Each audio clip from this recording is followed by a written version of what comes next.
Hello and welcome to the Avrum Rosensweig show. Welcome to one of the internet's best podcasts, where we dive deep into the lives of the extraordinary and fascinating people who leave an indelible mark on our world. Join us as we explore their captivating stories, remarkable achievements, and unique perspectives that shape history and inspire generations. Get ready to embark on a journey through the lives of inspiring people unlike any other.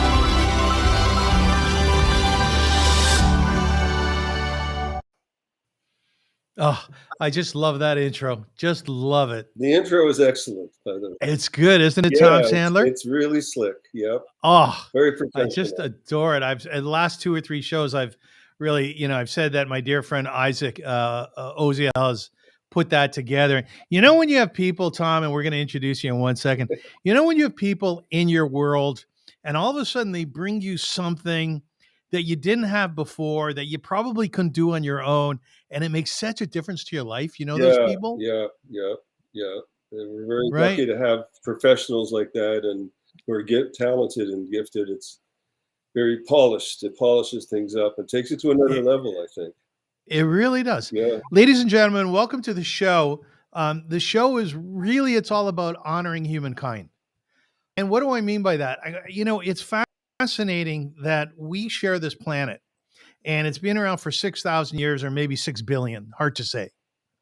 But we all play a role in the development of it.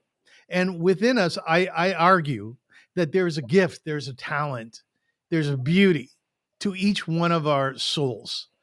What I like to do more than anything in life is to have a conversation with individuals and find out what the nucleus is of their spirit, of their soul.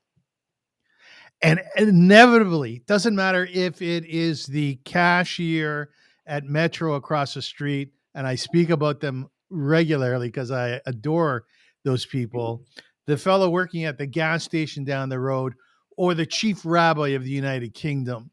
We all have something to share, to talk about, and to celebrate. And I think our world, there seems to be a propensity to war and anger and battles. I've been watching Netflix and Amazon, and I have to tell you something. I believe that 85% of the films on there are about destruction. I'm thinking to myself, all they want to do is watch a really beautiful film about nurturing ourselves, about the quirkiness of who we are. So I launched this podcast a few years ago, and it's developing. Thank God it's getting better. Maybe I'm getting better. Today, as part of that growth, as part of that development, is someone whom I've known for a number of years. We call him Tommy Sandler. That's what we call you, Tommy Sandler, because that's your name. People that are close to me and really know me, that is who I am, and that is my name. Yes. Yeah, that is your name. Yeah.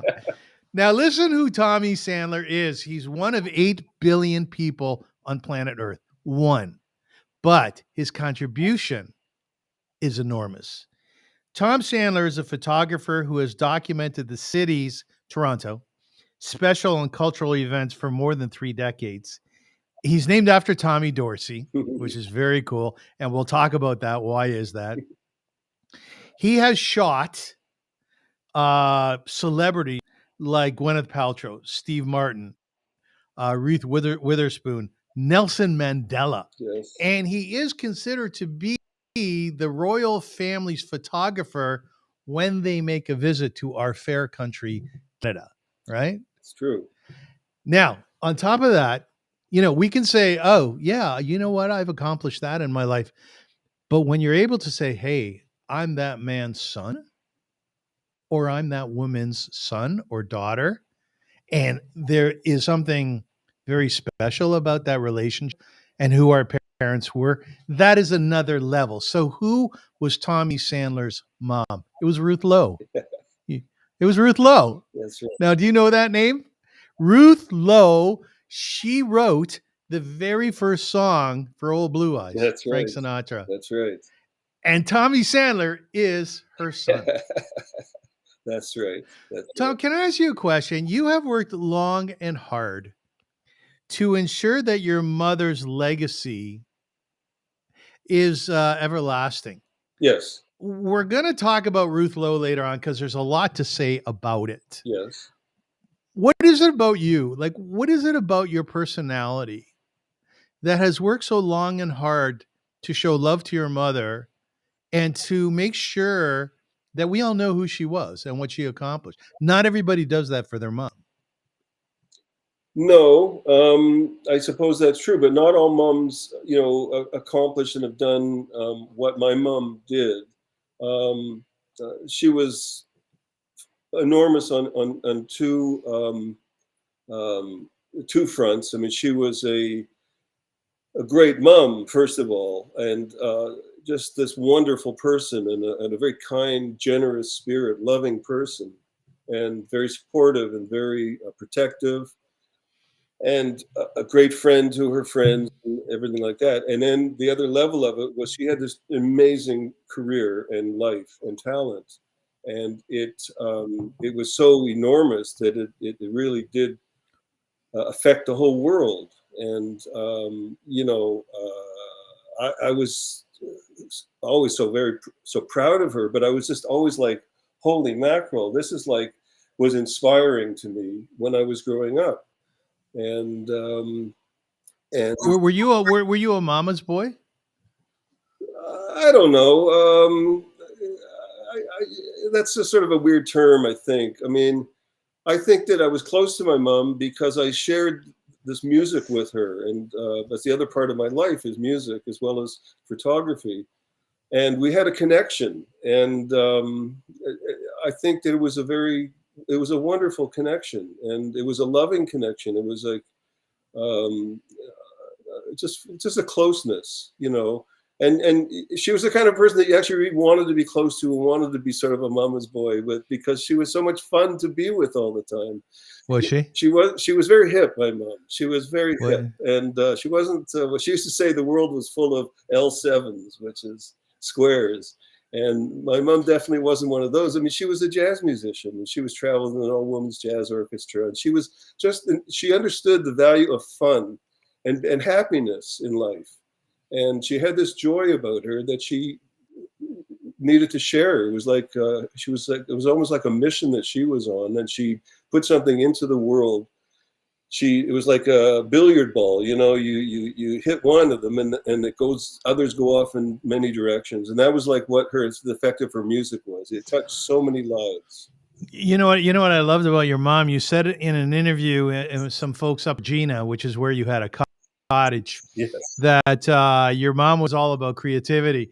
So when you designed your room when you were a kid to look sort of disco-ish, she wanted to come out and hang out with you and your buddies with us all the time. She wanted to, which is very cool, right? That's very cool. But what was cool about it was she actually let me do it, and she was like encouraging to do it, and she would buy posters of the Beatles, for me, and she would buy the original Andy Warhol Campbell's soup can, that was a big thing like that. And she always wanted me to take her to concerts and things like that. And she just liked the fact that I was creative, and there was something about creativity that was very exciting to her as well.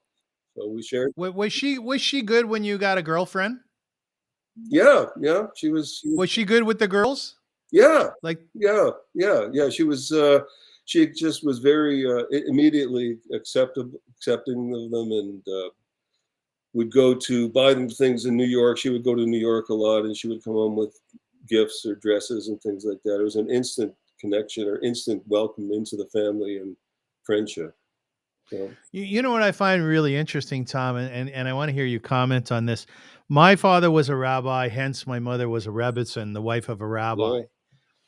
Your mom was really an international star in terms of the songs that she wrote, a number of them for Frank Sinatra. Yes. Do you think our childhood was different because we were children of celebrities? Like, for instance, did you think everybody's life was like yours, where you would be flown to New York with your brother Steven to be on a show that your mother was on?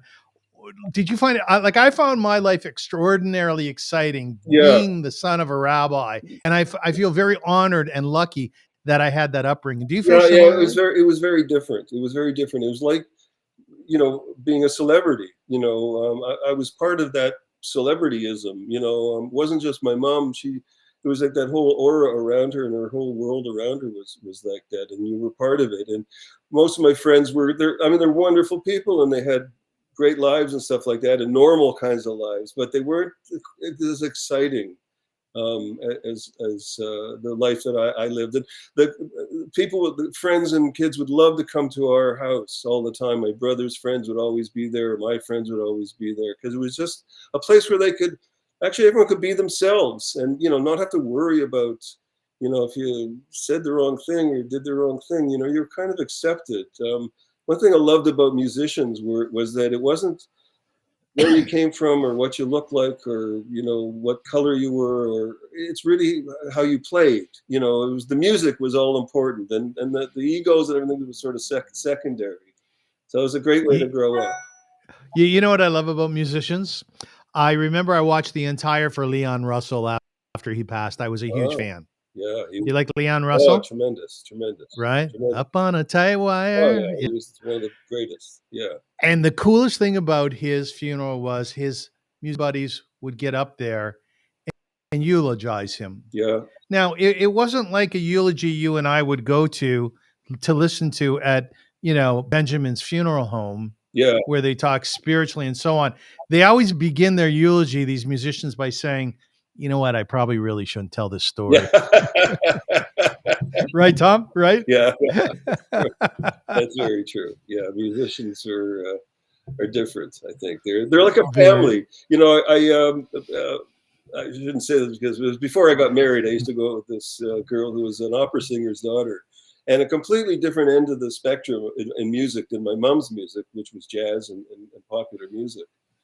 But he said to me something very interesting, even though he was like a very top opera singer. He said, musicians we're all one family. It doesn't matter what kind of music you play. And it's really true. We all speak a different kind of a language. I think that it's the same language, but it's a closer language or something. We all can relate to one another, and we support each other better, I think. I find that too when I play. I have a band where I live, and you support one another when you play. Some guy's doing a riff and you're backing them up, and it's a wonderful lesson in life. The whole world should be learning this lesson, from music. Musicians are like I know it's so funny, like angels. How so? How are they like angels? I once heard an interview with a female musician. I can't remember who it was, but I do remember it was a woman, and she said getting up on stage and riffing with a bunch of guys and girls is greater than making love. Well, it's up there. What are the similarities?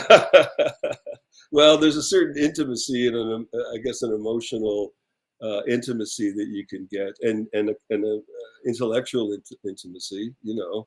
There isn't the physical connection. Maybe it's a more pure communication. It probably is, because you're not in the way. You're not worried about whether or not you're good or bad or whatever. I mean, you can play a riff for a long time, where you may not be able to have sex for a long time. So true, good point. Especially at our age, when you're riffing on stage. Let's say there's a point of the song where it's you and another musician, two guitarists, let's say, and it's a guy. Can you look in his eyes for a long time as he plays?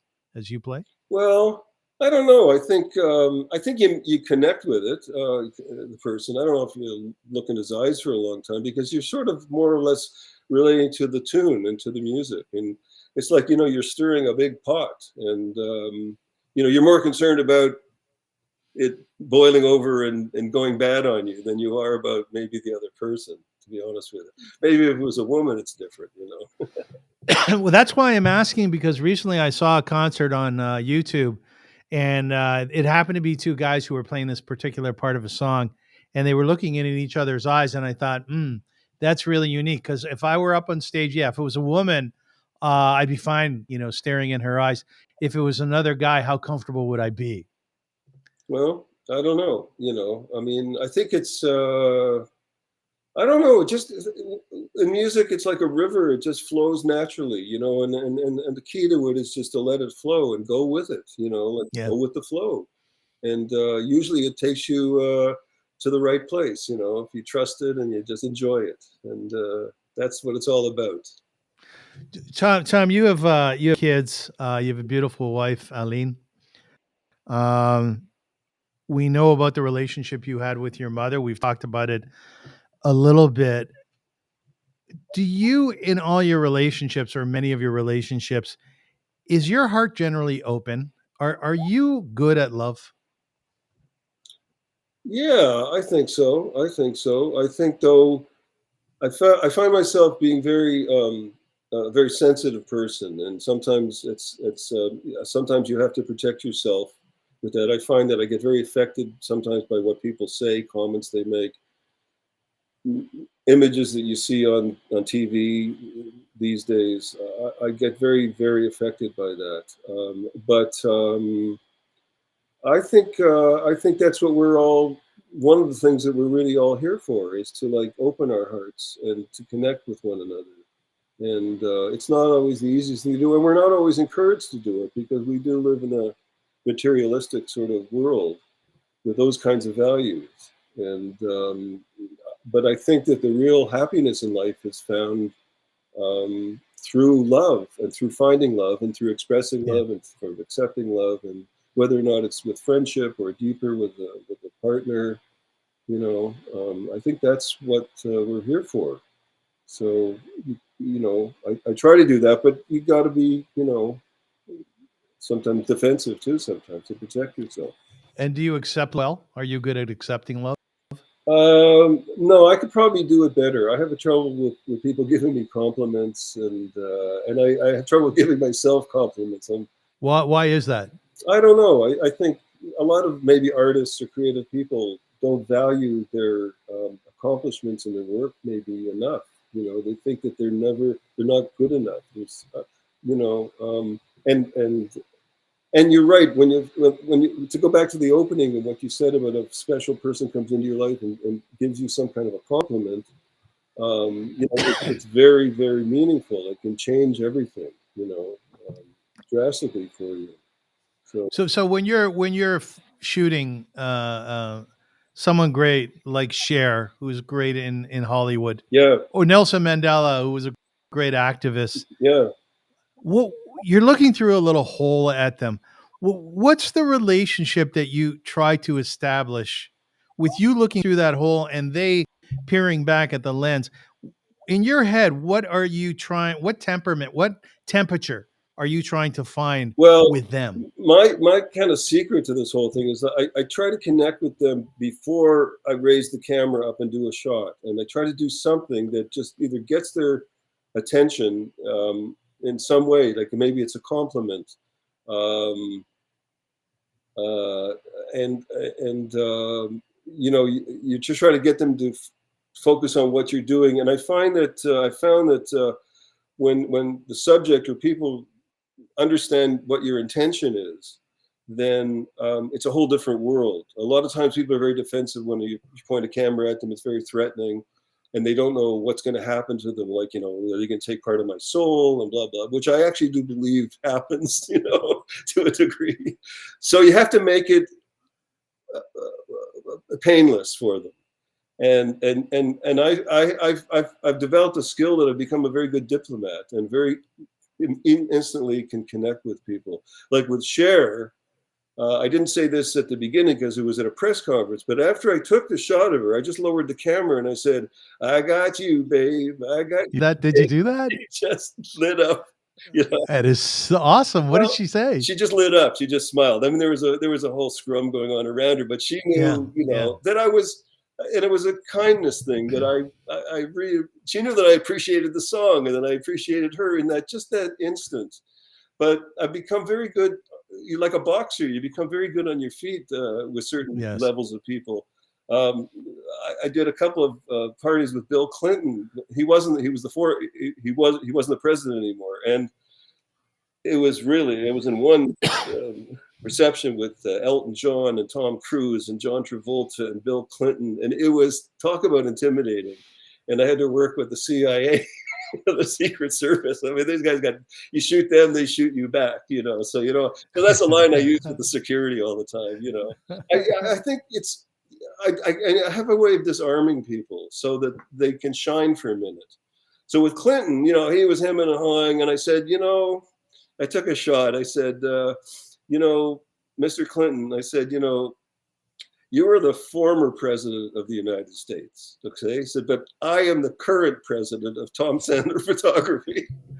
And if you please just stand right, must move over to the right a little bit. Well, he says, he didn't know what to say. He says, well, what did he say back to you? He moved over to the right, and I got the shot. And, because to be honest with you, it was the right thing to do, and people, I think, somehow instinctively understand that when I do stuff like that, it's because I really want them to be in the best light, and do a flattering shot. I mean, I'm not there to, I don't know, make people look foolish, or that people are really afraid of that. And I can sense that too. And if I have to do that, sometimes I got to just grab them for a second and say, no, that's cool, Tommy, has it ever backfired on you, making such a statement? You ever get anybody angry with you? Well, there were celebrities with attitudes and things like that, like, God, what's his name? Was it Sean Penn? Yeah, he was notorious. One of them was notorious for, punching out photographers. So I was shooting for, I think it was the Toronto Star at the film festival. And he said, look, get in his face. And he said, if he takes a shot at you, keep your finger on the button going down. Cause he said, each frame's worth about 10 grand. Yeah. So I didn't want, that didn't happen, but I don't, not really, I sometimes eyebrows raise of people around me, when I say something, because they're afraid I'm being politically not correct or something like that. But I think it goes back again to the intention that I have this sort of, there's a kindness about the feeling or something that seems to get through, and it works. And laughter and humor is just a great equalizer, and it makes people feel comfortable. And that was kind of humorous, because I say it in a humorous way, and it wasn't offensive. I didn't offend them or anything like that. So, you're the royalty photographer, royal shooter, and you one day you were shooting the Queen, and your first shot went off. I think you had 3 pictures, and it didn't go off, like your flash didn't go off. So she walks over the room and she says, "Oh, love, your flash didn't go off." And then you guys have talked. Of all the things, she actually operates like I operate. Here's the Queen. I'm thinking to myself, don't you have like something better to do, like a country or protocol? What about protocol? Right? Well, the Queen can do whatever she wants. I mean, I couldn't walk over to her and say anything. But and this was in a very large room, and there was lots of big diplomats and VIPs and stuff like that, who she was supposed to be schmoozing with at the end of the shoot. But she seriously didn't pay any attention to them. She came right over to me, and I could feel the warmth and the sincerity, because she was actually really concerned that she could see that it was a stressful situation, and that, it screwed up, and she wanted to make sure that I knew that something wasn't working right. And I thought that was just so endearing, and it was a beautiful moment, very beautiful moment. Were you sad when she died? Yeah, I was very sad. You were sad? Yeah, I really felt it. I think I would have felt it anyways had I not met her, but meeting her for that few minutes was, made it even a deeper kind of a situation. When Tony Bennett died, you shot him as well. Were you sad about him dying? Yeah, I think so. I think because these are people that put in so much compassion and love into the world, into our worlds, and they make our world so much better. They improve the quality of our lives, and they touch you, and you feel like they're not family, but you really feel connected to these people in a very loving kind of a way. I found. Tony was funny. I had, he actually took a shot of me. I was starting this project of a book that, oh God, I forget her name was, Zena Cherry. She was the Gotham columnist for the Globe and Mail. When I started, she was still around. And she said to me, and I followed through for a while, but I should have done more of it. She told me I should take shots of, I should do a book on shots taken of me by famous people. Oh, Okay, it was a great idea. oh, So I started doing that, and Tony was one of the ones. I had lunch with him because um, the guy that was having lunch with him, Louis Janetta, he was the sure. maitre d' at the Royal York. Still knew my dad and my uncle, and we became Yeah, friends. Louis was Louis huge. was, I interviewed him a few you know, times. yeah, he was just tremendous. So every time Tony would come to town, he'd have lunch with him. So one day he calls me up and says, "Tommy, I'm having lunch with Tony Bennett, like around the corner from where you live. Come and have lunch with us." So I Yeah. go have lunch with Tony Bennett. You know, we had what to talk about, you know, with my mom and Sinatra and everything. And it was interesting. So I asked him if he would. I said, "You mind taking a shot of me?" So you know, he did it. He was, you know, he was fine with it. So You know, Marty, whom you know, and we had a radio show called Marty and Avrum, the Food Guys. yeah, Big shout out to Marty. And we used to have celebrities on, and it was a gas. Marty was brilliant at bringing them on. He himself was just so gifted at being able to close the deal. yeah, In other words, get a high, even 5-star celebrity to come on our show. And we had this real quirky, raw restaurant and food show at CFRB and Talk 640 here in Toronto. yeah. I remember we had Jose Feliciano on the show. And Jose Feliciano, for those who don't know him, is a great rock and roller, a Oh brilliant God, yeah, guitarist. brilliant. Yeah, He's known for such songs as Light Light My My Fire. Fire. Yeah, So Tom, he's on the show, and I said to him, I said, Jose, can we sing a song together? He goes, sure we can. He's a lovely guy. Do you know him, Jose I Feliciano? don't know him, but I know of him. Yeah, Yeah. Anyway, so there we are, Marty and I singing Come On Baby, Light My Fire with Jose Feliciano. You know, and I remember walking away from that and making that moment part of my narrative. yeah, yeah, Like feeling really, really special, you yeah, know? yeah. When you shoot all these celebrities, when you're there at lunch with Tony Bennett, do you feel more special? Do you feel like better about yourself, you know? Well, I think I did. I may have gotten a little jaded over it because I started seeing these. I didn't see them after a while as celebrities anymore. I just saw them Yeah. as people that were really cool people and really interesting people. But there are moments that there are certain ones that yes, I shot Audrey Hepburn once for UNICEF, and that was a very special. She was just like instantly you fall in love with her. I just totally and she liked me instantly too. We had an instant connection, and she was just beautiful and delightful. And you know that's somebody that I saw. I was sort of always thinking like I'm in awe of. And Douglas Fairbanks Jr. I met and shot him too, which was interesting. Um, but How do you define that connection you had with Audrey Hepburn? Was it flirting? Was I it just flirted with her. Yes, did you she was you flirting did. with me actually. You felt that? You felt she was flirting? I think so. I think well, she liked me. She just thought she knew instantly that I was kind of friendly and maybe harmless. I think I have a good smile. I think it's a nice thing to have in my business, and I don't know. There's just an instantaneous connection. I was calling her Miss Audrey, and she liked that. Yeah. It's kind of cute. So I try to flirt with Mia Farrow. Yeah, she did a show for my organization via Hafta. And all she kept asking was about my friend Ellie Rubenstein. Oh, no kidding. Yeah. Oh yeah, I was crushed. I Oh, really yeah. wanted to. That's not cool. Yeah. No, it's not. I No. want to. I want to talk to you about the essence of what you do in terms of your career. Excuse me. I have a bad cough, and I'm sorry that I keep coughing. In essence, what you do, Tom, is you look through a hole in a small machine. Okay. Right? It's kind of trite, I know. And the idea is that through technology, that you capture a moment. Now, you said before you feel like you're taking a part of a person's spirit. So, as a photographer, tell me what it is about you that makes you a photographer. If you have the ability, or if you have the power of taking a little bit of a person's spirit, what is it about you that is a I photographer? don't know if it takes. Maybe I was wrong. I don't know if it takes it, but it certainly invades it. I think you cross over into their aura of their soul or spirit, if you want to say it.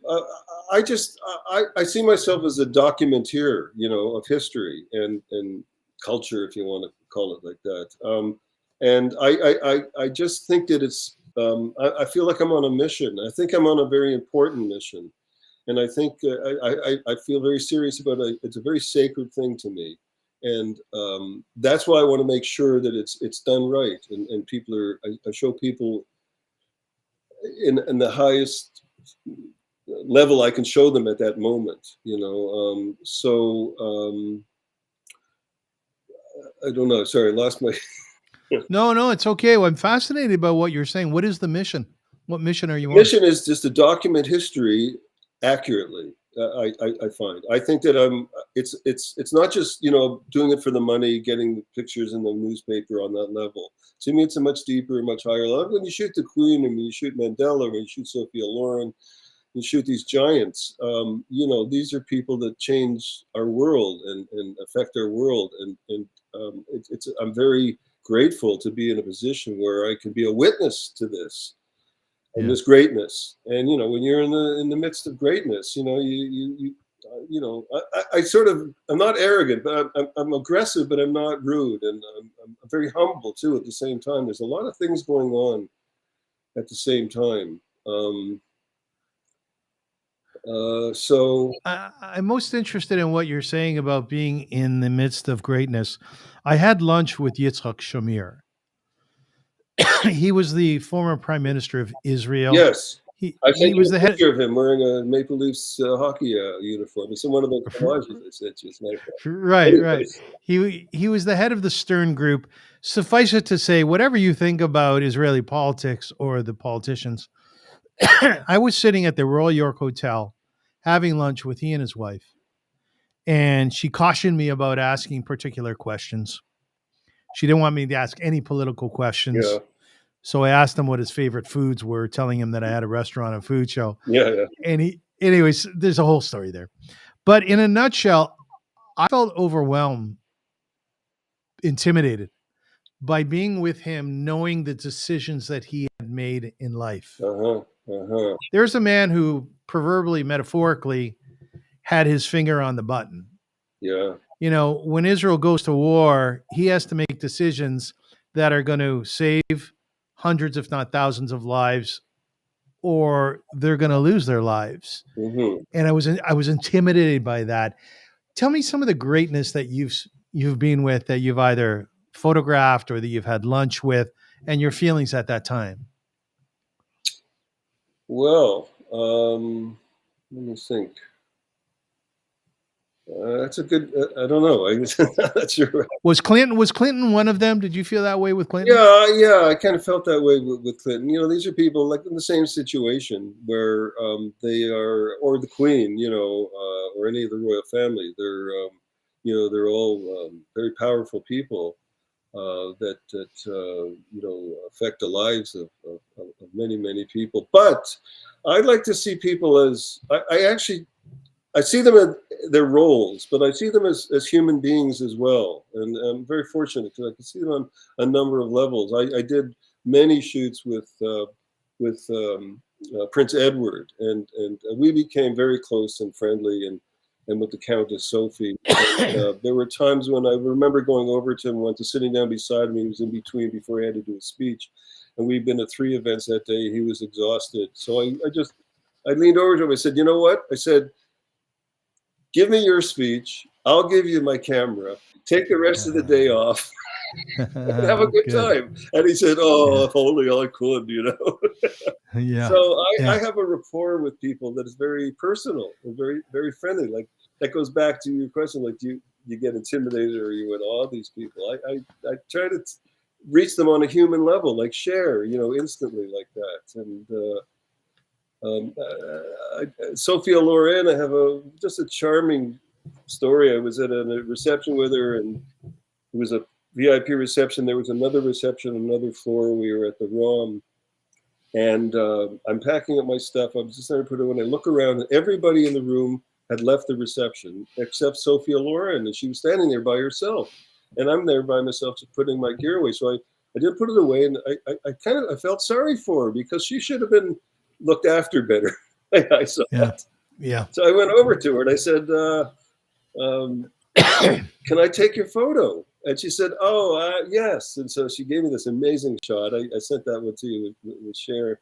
And then I looked around there and I said, nobody's here. I said, "Would you like me to escort you to the party?"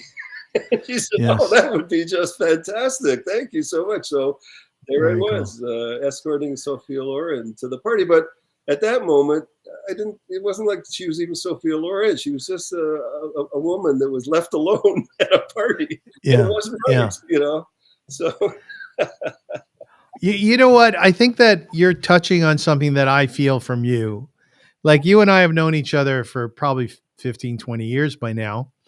And, there are certain people out there that are just very relaxed and they're very chilled, right? And then there's a whole bunch of other folk who are very anxious, right? mhm. And it's very hard to get to know them. It's very hard to break down that wall.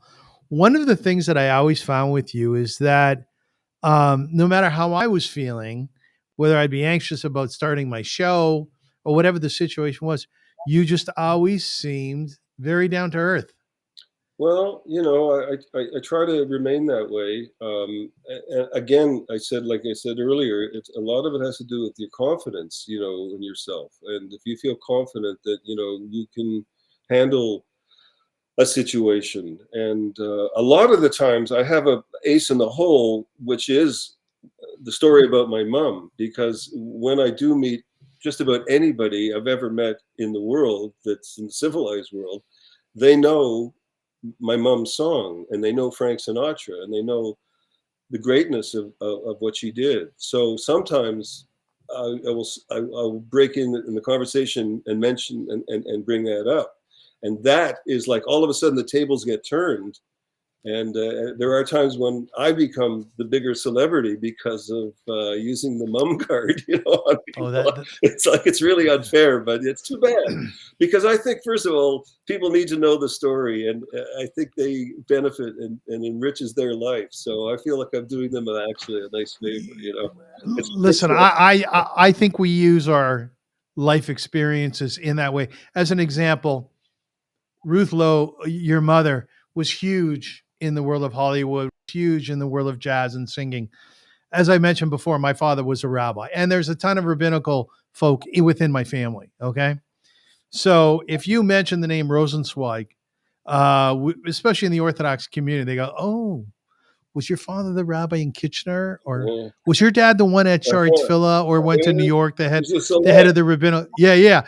So all of a sudden, I start to use that. You know what I mean? Yeah. If I'm uncomfortable, and it works. Yeah. Well, it's perfectly legitimate. It's you're really sharing a treasure with people. And I find that they're so very grateful. When I did a shoot with Harry Belafonte once. So whenever I meet somebody on that level of in music or entertainment, that's, I will mention my mom, because they're so pleased. And he was just like, he was in the press conference. He stopped the press conference and he started singing my mom's song to me. Okay, he started singing, "I'll never." Did he really? Until I smile at you. It was just, I can't even explain how what it meant. I had the Irish ambassador do the same thing. I was at a reception with Prince Harry, and there were all these little groups, and the Prince was coming around and meeting people. So I'm standing around with the Irish ambassador and Colin Wilkinson, the singer, Colin, Phantom of the Opera, and I had to tell Colin, and I had to tell the Irish ambassador about my mom. So I started telling about my mom, and the Irish ambassador did the same thing. He says, "One of my favorite songs," and he started singing it in the reception, waiting for Prince Harry. He started singing my mom's song to me, and these are wonderful, wonderful moments. It's a great gumbo of gifts. I'm able to swim around in my life, and when you share it with people, it just takes it to another level, and I've had that happen so many times. Lincoln Alexander, Link, there was the coolest guy on the planet, and we became very, very good friends. He was crazy about my wife, Aline. He was the Governor General of Canada. He was the Lieutenant Governor of Ontario. Lieutenant Governor, yeah. And the same thing happened to him. We were at an Easter Seal Gala, and he's waiting he's all in this dress uniform, and there's a band, and we're going to march him in, at the beginning of the gala. So I'm in there shooting, and I started telling him about my mom, and he was a big jazz fan, and he did the same thing. He starts breaking out into the song, and he's holding up the whole night, and they're going looking at him, but he's a lieutenant governor. He says, take off. He says, yeah. It was just beautiful. I love that. A nice calling card. Talking about Harry Belafonte, I interviewed him as well. Marty and I were at a gala, and he and his wife came. And I have to tell you something. I was overwhelmed by his beauty and his wife's beauty. Yeah. Have you ever had that? Yeah. There's been some stunning women that are intimidating. Mike Tyson's wife is quite gorgeous. I remember for some reason, I remember her. Do you get tongue-tied at all, or do you get shy? No, I'm pretty fast on my feet. I mean, I'm surprised at times that when I can come up with so quickly with something, but being complimentary is always, a good start, and when you mean it, I mean, there are just beautiful women who are dressed beautifully. They have beautiful whatever on, or shoes, whatever it is. It's a nice way to meet somebody, and then you can go to work, and it's not, and I don't do it just so I can get a shot of them either. I actually mean it when I say it, I think people are so used to insincerity in the world that sincerity, it just breaks through everything, Totally agree. It's like a light that shines, and you don't have to explain it. You don't have to justify it. It just. What do you wear at your shoots? I usually wear black. I'm like Johnny Cash, the man in black. I wear a black. You wear black suit? Jacket, black shirt, black pants. Yeah. Black tie? If I wear a tie, yeah. I just like to be almost like wallpaper, because when you dropped a hammer on a big Nikon with a flash on it, boy, you can't hide, So you want to be, and you don't want to outshine the guests or the keynote speaker or the celebrity. You can dress up and, so I'm very careful with that kind of thing. What kind of shoes do you wear? I keep it low key. I wear comfortable shoes. Usually I try to wear dark with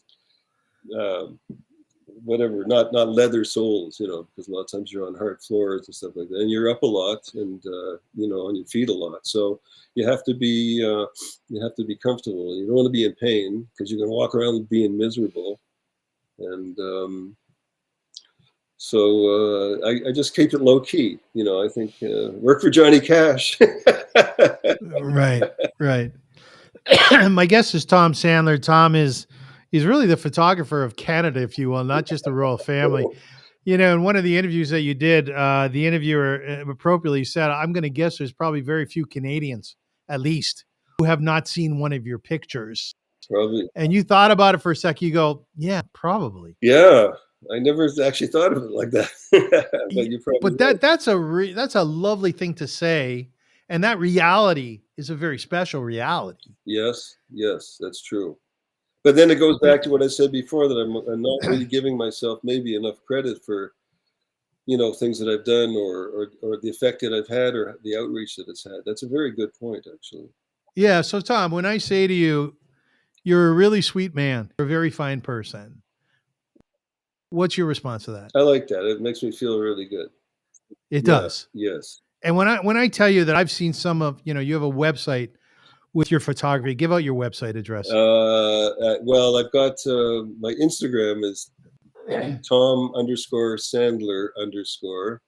I have a Facebook page, and I have a website. It's tomsandler.photoshelter.com, and that's sort of my gallery page, and it has just lead shots from all the events I've shot, and you can scroll down and just get an idea of the the range and the things that I've done. Right. So when I say to you, I've seen your picture of Cher, I've seen your picture of Audrey Hepburn, and you bring out the beauty in their eyes, the beauty in their skin. Yeah. How do you feel? How do you feel when I tell you that? Oh, it's a nice compliment. Thank you very much. But then again, they're sort of they're all dressed up and looking beautiful anyways. I mean, so half of the job, I don't know if that's my doing or I'm just being able to, like I said, be a documenter of history and capturing what's already there. I don't know if it's that difficult. I see. I see. I don't see it as me. I mean, I can do it. I can affect it by doing diffuse lighting and not, blasting their faces off and stuff like that. And I try to, when I can do that, I do that. You don't always have an opportunity to do that, but you're sort of really walking into a 3-course dinner, Right. Good point. But in the humblest way, do you believe you're a great photographer? Sometimes when I shoot something scenically or a very moving moment, I used to shoot for the Easter seals, and I sent you also a shot of a little kid that was in leg braces. I don't know if you noticed that he was in leg braces, and he's standing out on this jetty of rocks with a lake, and he's doing a sort of a karate pose. And when I hit a moment like that, at that moment, I know that that's a great shot, very valuable shot. And I always want to do something with it that could affect the world in some kind of way or raise money for the Easter seals and things like that. I don't know. They say photography is half skill and half luck, and it's very true. And you have to be lucky to be at the right place at the right time. And the skill, you have to know what to do when you're there. That's where the skill comes in. So it's a really a combined thing. When I ask people, I position that question a little bit differently. And I'm not trying to elicit any arrogance. I'm really trying to sense what you feel about yourself inside. Who is really Tom Sandler inside? Let me ask you a question. Let's say you knew tomorrow was your last day. God forbid. God forbid. Would you lie there and say, yeah, I've had a really, really fulfilling life. I've accomplished a lot. I've done some good. Would you say that? Would you say that? I would say that. I know I've done some good and everything like that, but I think that there's still something that's I haven't done. The funny thing about all that is that I really, really want to write a famous song. Do you do? I do, and I think if I did that, I would say that. Wow, that's the one piece of my puzzle that has not been put into place yet. I have songs, and they're probably really good, and I don't follow through on them maybe enough. And I've been told that they're really good, but I think there's something else in me that's I have an aspiration, and I don't think I've accomplished it yet. I think photography is. There's an old. I think it's a French philosopher saying that. About architecture, but I use it for music. I say photography is frozen music, and nice. I think that was for architecture, but it really applies to photography too, and it's really true. Photography can take you right. I can go right up to the top of the ladder on a shot, and yet it's still not alive. It still does not breathe. It still does not feel. You can express the feeling through it and stuff like that, but it's not really. It's not like where you can touch somebody's heart like you can with music. Music is very powerful in a deeper level. And I don't know. I think that I just want to do that. I think there's a song. There's a song in me. Well, Tom, let me ask you a question about human behavior, of which you know quite a bit about. You're sort of like a sociologist. Why do we want to do in life our parents' greatest accomplishment? My father was a rabbi, and his greatest accomplishment was teaching Torah. So guess what? Every Thursday night I give a class in Chumash. Yeah. and I want to do it, and I want to be brilliant at it. Why do we want to do what our parents accomplished? Because we're part of them. We are, believe it or not, and I just thought of just yesterday. I was thinking of this, that we are still part of them. We are just like a branch off of that tree, you know, and our kids are going to be another branch off of the tree as well. But those branches are all still connected. They're all just one. It's one tree. And I think that where we maybe make a mistakes is we see ourselves as individuals, question why we want to aspire to what, you know, maybe our parents aspired to. They were great role models. They were inspirations. They're, you know, and we are still part of that. So I think that if we just should go with that, it's just the right thing to do. It's a natural progression of life. Will you see your mother again? Well, there's theories, you know, that you know. What's your theory? Well, I'm hoping that's true. You know, I'm hoping that theory actually is true in the afterlife, as they say. You know, it would be very nice. Yeah. Okay. So. Okay, so I want to go back to your mom, Ruth Lowe. She was born in 1914. Yes. She wrote a song called "I'll Never Smile Again." Yes. And this was after her much beloved died on the surgery table after 1 year of marriage. Yes. Okay. Yes. I've seen sorrow in my life. I saw my mother after my father passed away. He was lying on a gurney in the hospital, dead. And I walked in, and my mother,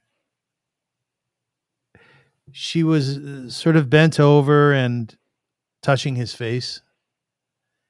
And she was crying. And at some point in time, to pull her away from my father, because, you know, she seemed like she was getting too overwhelmed. And I looked at her and I thought, not necessarily these words, but as a metaphor, that woman's never going to smile again. Yeah. Because that level of sadness when someone is together with someone in love like that. Yeah, it's so I guess my question is, or more my point is, like, your mother wrote this song after her much beloved died on the surgery table. She had lost a parent. She had lost her grandparent. All she wanted was to be in love and to be with somebody. Yeah. And you know something? Just the title alone, "I'll Never Smile Again." Yeah. If you watch widows or widowers, that's what they look like. Like, she nailed it. Yeah, I know. Right? I know. Ralph Edwards, my mom was on, and I was on, and my brother was on in 1955, the This Is Your Life show. And Ralph said something very interesting. I remember a lot of the show, but he said that, you know, her song touched the heartstrings of a nation, and she was able to express what most people were feeling at the time during the war, that weren't able to express themselves that way. And you're right. There was I never saw my mom really upset and cry over it. I think it was so intense, and I think that she was so protective of us, that she didn't want to upset us with her sorrow and pain that she was really feeling. Does it break your heart to know how sad she was? Yeah, me too. I was just thinking of this yesterday, actually. It's funny. Have you ever been that sad yourself? Well, I feel part of it, because I feel part of her still. And I feel that, I think that's a door that I open a little bit. And I don't think I know if I've actually ever opened it fully. I feel the loss of her, but I also feel very deeply her feelings of her loss. This may sound silly, but one day I sat down at her piano and I just put my fingers on the keys. And this overwhelming sadness came over me. Do you mind if I read the lyrics of that song? No. So she's sitting, she loses her loved one. Harold Cohen, his name was Harold Cohen? Yes. He was a Harold Cohen. music plugger in Plugger. Chicago. And they used to call him an A&R man, you know, so, and he was... She knew him for a year, and he died of surgery, right? Yeah, she met him on a blind date, and she fell madly in love with him, and he did of her. And she was traveling with the Ina Ray Hutton Orchestra at the time, and they were doing a gig in Chicago, and that's where they met. And it was only 5 years before that my grandfather passed away, my mom's dad, Sam, and he was 30. He was like 45 years old, and my mom was 15 at the time. So she lost that 5 years before this other tragedy hit her. So, I mean, one's enough, but you know, thank God she had the music and the outlet, and it was an anecdote for what happened. So. You know, Tommy, when I hear of someone who lost their parent, I'm very verklempt right now. I think you are as well. I have tears in my eyes. Thanks a lot. Yeah, I know. Sorry about that. That's okay. It's okay. But I when I hear someone tells me, I go, how old were you when your dad died? 8, 12. Oh, it breaks my heart. Oh, because I'm a father. My son is 17. Yeah, and I know what to give him, and I know what he needs from me. And to grow up without a father, or to lose your father very young, or your mother, like Ruth Lowe did, your mother lost her father.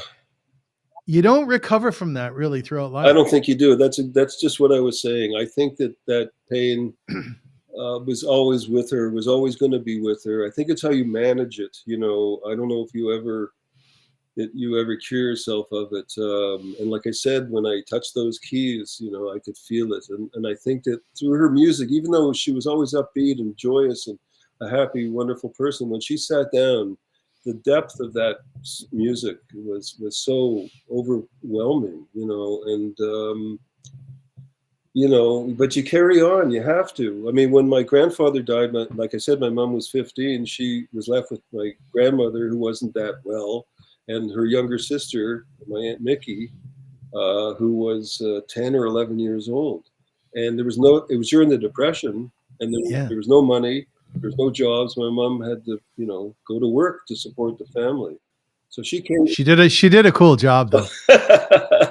She showed sheet music, right? She demonstrated sheet music. So yeah, it was a cool job. Yeah, that's right. So, you know, this music was an angel. I love your mom. I wish I would have known her. Yeah. So she sits down and she writes this song, and it's called "I'll Never Smile Again." I'm going to read the lyrics, and thank you for allowing me to do this, Tom. Please. It's a very deep honor, a really big honor. But I want the listeners, the viewers, to think about that person whom you know, and you watch them. They go into another when they lose someone that they love so deeply, another place. And you look at them, and there's almost like there's a spirit about them, right? I saw that with my mother. It was like an aura was hovering over her after she lost my father, the apple of her eye. Mm-hmm. So Ruth sits down and she writes this, and it was cleansing for her. And here's what she wrote. Excuse me. I'll never smile again until I smile at you. I'll never laugh again. What good would it do? For tears would fill my eyes. My heart would realize that our romance is through. I'll never love again. I'm so in love with you. I'll never thrill again to somebody new. Within my heart, I know I will never start to smile again until I smile at you. Within my heart, you're making me cry, Tom. Within my heart, I know I will never start to smile again until I smile at you, until I smile at you. So Frank Sinatra gets this song from Tommy Dorsey, right? Yes. Which is cool in itself, by the way. Yes. Just to do a little, sorry to interrupt you, but a little segue back to the show, the previous show you did with David Eisenstadt. David Eisenstadt. And they talk about Percy Faith. Yeah, and it was actually Percy Faith that arranged the song the first time. My mom came back to Toronto, work for the CBC to get a job, and worked with Percy Faith. And then she wrote the song in Toronto, and she brought it into work and let Percy hear it. And he was the one who lit the fuse on the whole thing. He arranged the song, and they broadcast it on the CBC before. Full band. What? Full band. Yeah, full band. And I have the original 78. It was in the 1989 of that. I went, when my mom died, I went through all I never went through a record collection before. I was finding things that were like, I was holding history in my hands. So that's a good, we come full circle now. But you're right. She set up a meeting with Dorsey, and he loved it. Everyone who heard the song right away instantly loved it. I don't know what it was. It's a simple song. But it was so sincere. And again, going back to the sincerity of things, it just cuts through everything and reaches people. So, can you sing a few lines? And it's too sad of a song for me. Okay. So Frank, my mom, I always see she did 2 huge hits for Sinatra. That was the first one was "I'll Never Smile Again." The second one was "Put Your Dreams Away for Another Day," which was Sinatra's theme song. And at his funeral, Sinatra, that was the last song that they played at his funeral, because that's one of his all-time favorite songs of all songs. So he gets a song called "I'll Never Smile Again," right? Yeah. And it touches him just like it touched Dorsey, just like it touched Faith. Yeah. And he decides he's going to sing this. He's going to record it. And it becomes his very first greatest seller, right? Yeah.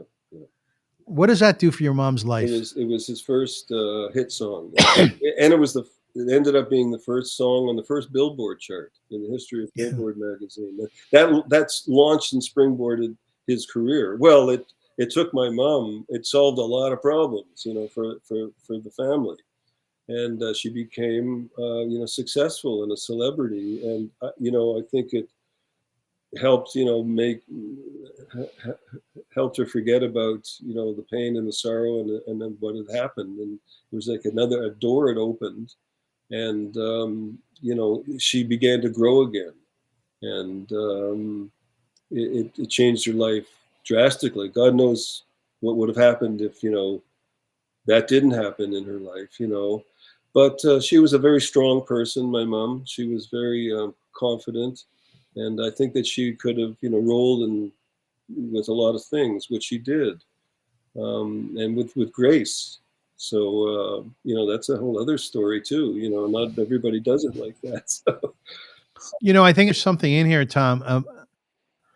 Perhaps there's something that women and men who are suffering right now, having lost their, can take away from our discussion. I'll never smile again is that feeling, it seems, that people get immediately after losing a loved one to that extent. Yeah. and stays with them a long time. In Judaism, we say Kaddish, the mourner's prayer, for 11 months. Yep. We mourn the person for 12 months. There's a school of thought that says deep, deep sorrow stays with you for that period of time. But of course, there's no formula. Mm-hmm. But what I have seen as well is that for those women and those men who said, "I'll never smile again," 2 years later, 3 years later, they often get remarried. Yeah. Like your mom. Yeah. Your mom got remarried, right? She did. It was about I think she got remarried in 1944. The song hit in 1940, 1941. So she got remarried. I mean, she was still young. She was 23 when she wrote the song. So she still had a whole life ahead of her, even though it knocks you down like that. I think that she could see sort of beyond that, and wanted things beyond that, and she got what she wanted. It was like another gift kind of came along, and she wanted a family, she wanted stability, she wanted a tough guy that wasn't going to disappear on her. And so she found my dad, who was a tough guy. And did she adore him? Oh, did she adore you? She just loved him. My mom loved gangsters. She did. She did. And my dad was very much in that category. How so? How so? How so? Well, he was just a tough guy. He was a no-nonsense guy. You didn't mess with him. He was a very honorable man. His handshake was his word. But he was a scary guy, my dad. He could take care of business. He did a few different things and then ended up being in the stock business as a stock promoter. And in those days, in the late 50s and 60s, it was a different kind of a world. And he had a nightclub in Toronto in the early 50s called the Club 1-2. The first nightclub in Toronto. It was the first nightclub in Toronto. It was on Adelaide Street. Did you adore your dad? I was scared. Were you scared of him? He scared the shit out of me. Yeah, I was scared of my dad. He wasn't a too. kid's dad. He was a Russian, stern, strict, but with a heart of gold. But he couldn't. He came from the generation where he couldn't express it. He couldn't put his arms around you and hug you and tell you that he loved you. But he did it in other ways where he would provide for the family like nobody's business. Are you your dad at all? Yeah, in some ways. I think I'm stubborn like he was. And he was critical. My dad was kind of critical. But he was smart. He was smart enough to, he didn't really appreciate my mom and her talent like I wish he would have, because he wasn't a musician at all. And I don't think he understood what that world was about. But he was smart enough to know that she was really successful and respected her greatly. He respected her a lot. First of all, my mom had a lot of her own money. And as my sister-in-law, Cookie, once said, she had a lot of FU money. So she said, I like that. She'd say, I want to buy this. Dad would say, you're not buying that. She would say, F you, I'm buying my own money. Yeah, right. She died first, right? Yeah, she died. How was he after she died? He was upset. He was lost. He was lost. Yeah. But again, he couldn't really, I think he kept a lot in. And they had two very good friends. He passed away. So my dad and they were the Himmels, Ruthie and Howard Himmel. They were my parents' best friends. And my dad and Ruthie hung out together because they both found themselves in that same situation. Did they get married? No, they didn't get married. They kept their own lives, but they would constantly be together and go out for dinner. And I think they. And you liked Ruth? Oh yeah, she was a beautiful person. Yeah. You're lucky that all the significant people in your life, you like them. You're really lucky. No, seriously, Tommy, you're lucky. I was liked a lot, so I was very lucky. You're right. My mom had some very friendly friends. I had about 20 aunts that were all my mom's friends. They were all my aunts, and my dad's friends were all my uncles. And my mom used to love to play poker and with her girlfriends. And when I was growing up, I would come home from school and. The screaming in the basement. I go downstairs. The room was as clouded with smoke. They were smoking. They were playing gin or they were playing poker because there was a stack of dollar bills on the table. And that's how I grew up. And, they were all like my moms, my second moms, and they'd all be like giving me money and I don't know. You feel blessed, Tom? You feel blessed? Yeah, I definitely have had a very different life, I guess. I think so. Did you bring that to your children? I try to. It's a different world now. I mean, I made sure that they got music and, were able to express it. I've always let them be themselves and encouraged them to be creative and, do well. And, it's different though these days. It's not like it was back then. So I tried to bring my life with my father and mother to my son as well. Yeah, I didn't do it really successfully because you're right. Life is much different. Yeah, there's much more competition, and the television. We were the first television generation, and then the computers. Now God knows where it's going and what it's doing.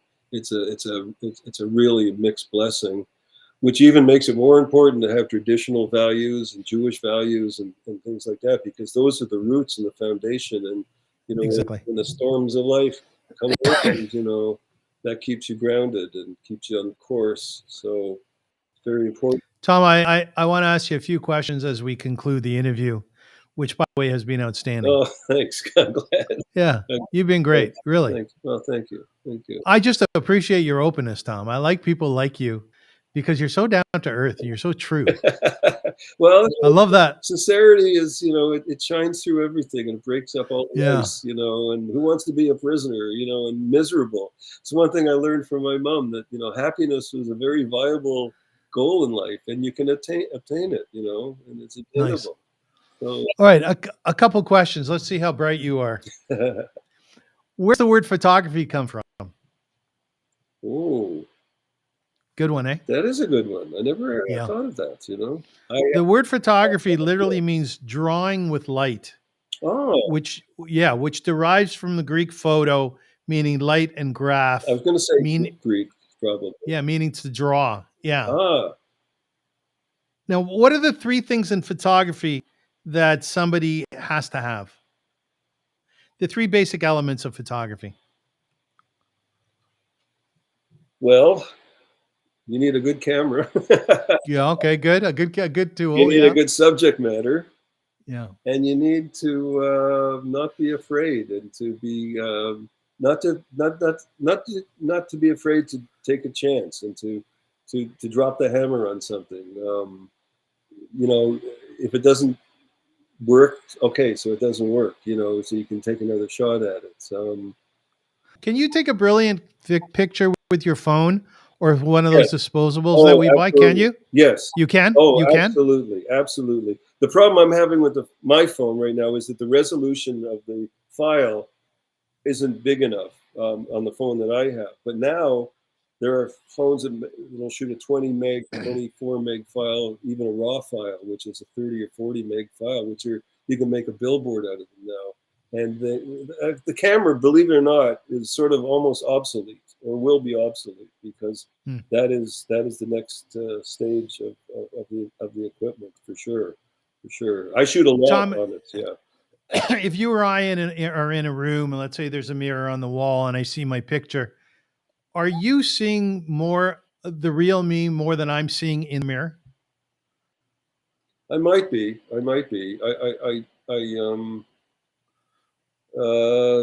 Yeah, I think that's a good point. I see something maybe that's there that you may not notice or value, and that I might see. And beauty's in the eyes of the beholder. It's still true.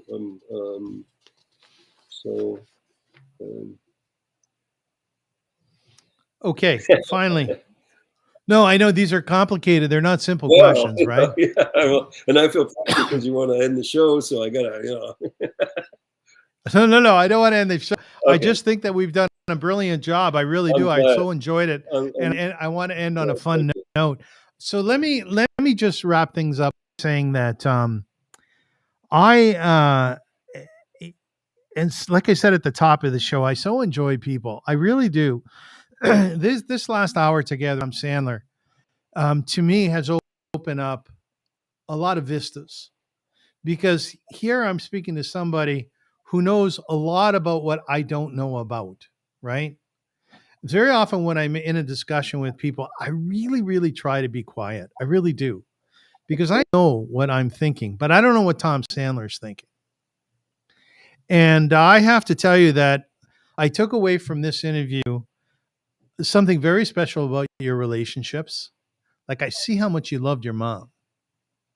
You loved her a lot. Yeah. Right? Yeah. Yeah. I'm not going to say unusual how much you love her, but you really adored that woman. Is it safe to say she was a lot of fun?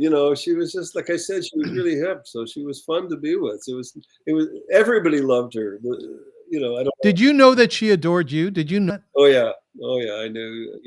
I kind of was her. I don't know. Maybe it was like the favorite, I think. Would she tell you she loved you? Oh yeah, constantly. Yeah, she always was very supportive. Yeah, she was very, like I said, very generous. She loved to share. You tell your kids that you love them? Yeah, when I see them or speak to them. you know. Good for you. It's a good thing. That's a good thing. Yeah, yeah. The other thing I took out of this interview was your passion. I don't know if it's for photography, but I'm sure that's a lot of it, but it's more for people. Like, I love what you said, that you're on a mission. I love that. Yeah, I am. I really feel that way, and I just want to spread what I know and what I feel about the joy of life, and it is a gift, and we have so much potential to do so better in the world, and we haven't reached that stage yet. And I don't know. Sometimes I think that there was a reason that I have always met these people who, run the world. These very high up people in places that I've for some reason I've had a conversation and connected with the Queen of England and Nelson Mandela and people like that. There's more to this than meets the eye, as it were. Pardon the pun. That's a good one, though. That meets the eye. What I want to do is I want to share with our viewers this idea of having a mission in life. Viktor Frankl wrote a book called, Man's Search for Meaning, one of the greatest sellers ever. He was in Auschwitz, and he basically said, as a psychologist, that what kept him going was a drive to finish what he had started before he was in Auschwitz. In other words, he had purpose and meaning in life. And I find the people who have the greatest complexions, not just physically, but mentally, are those who are on a mission. In other words, life is serious to them insofar as they need to accomplish something, right? They need to find something in life that really makes a difference while they're here. Yep. So my advice to you is, and Tom, I'm wondering if you share this thought, find a mission in life, or what you're doing, turn it into a mission. Yeah. Right, Tom? Turn into something special. Yeah. I think there is a mission, already there. I don't know whether or not everybody sees it or feels it or honors it. Maybe some people don't have to. I'm not sure. I haven't gone that far, but just the fact that we're here, there's I think there's a reason for it, and I think the reason is, to try to make the world a better place and add to it. And do you love life? Oh, absolutely. You do. I'm just so in wonderment about it. I'm just so amazed at the magic of it all. Right. I want to do a show with the panel, and I want the show to be about people who are in awe of life. Yeah. There's a movie called Joe versus the Volcano. Do you remember with Tom Hanks and Meg Ryan? I remember it, but I don't think I saw it. But I do. Yeah, really good movie. So they're floating in the middle of the ocean in a boat, a little boat, like a canoe boat. And she turns to him and she says, you know what? In this Texan drawl, she says, you know what? My daddy says that 95% of the world is asleep. But the 5% that are awake are in a constant state of awe. Right, Tom? Yeah. That's very constant state. That's how I feel about myself. Yeah. I feel that way too. Right. And that's the type of thing that I like to share with people through music or through photography or just socializing with them, and it's very true. It's a good. I love you, buddy. I want to give you a big kiss on your forehead. Thank you. Big kiss on your forehead. Tell us your emails or your websites again. Okay. Well, my Instagram is Tom_Sandler_. And my Facebook is just Tom Sandler Facebook. And the gallery page is tomsandler.photoshelter.com. So, I post stuff up constantly. And I actually would love to have a podcast show myself, because I think there's so much to say and so much to do. And I have, majority of stuff I shoot sometimes doesn't see the light of day. Yeah. It's, I need some kind of an outlet for it. And let me know if you want to launch a podcast, because I will. I'll tell you how to do it. I want to talk to you about that. I'll tell you how to do it. Yeah, that'd be great. Okay. We'll be talking to Tom Sandler. He's the nation's photographer. That's what he is. He's a loving man with a very, very a beautiful heart, who has been loved, who gives love. And I want to finish the show by reading the lyrics from his mom's song, Ruth Lowe, once again.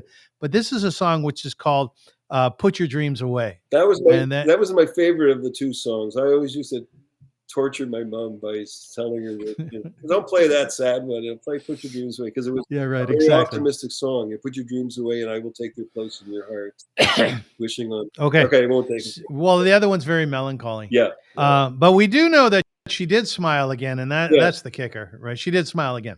So this is called a lot, I think. What's that? I think I made her smile a lot. I'm sure you did, man. You're making me smile.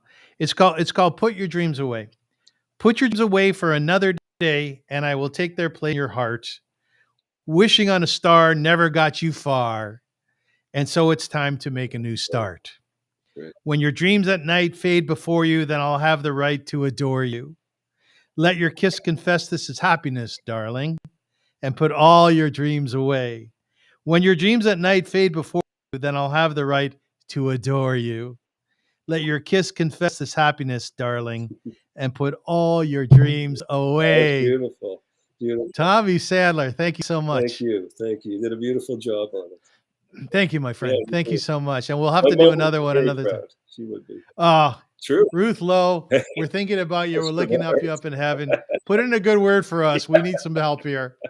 All right, folks. Thanks for listening. You've been listening to viewing the Avrum Rosensweig show. Remember to find your passion. Remember to find your soul. And if you're having a hard time doing it, well, let me know, because we all have a gift. We all do. And we're here for a short time. You have to make your existence rock. You have to. Amen so, amen to that. So until next Sunday, when we're going to have a great show. Put your dreams away for another day. It's going to be, we're going to have more dreams. Then God bless you. And thank you so much for joining us. Thank you.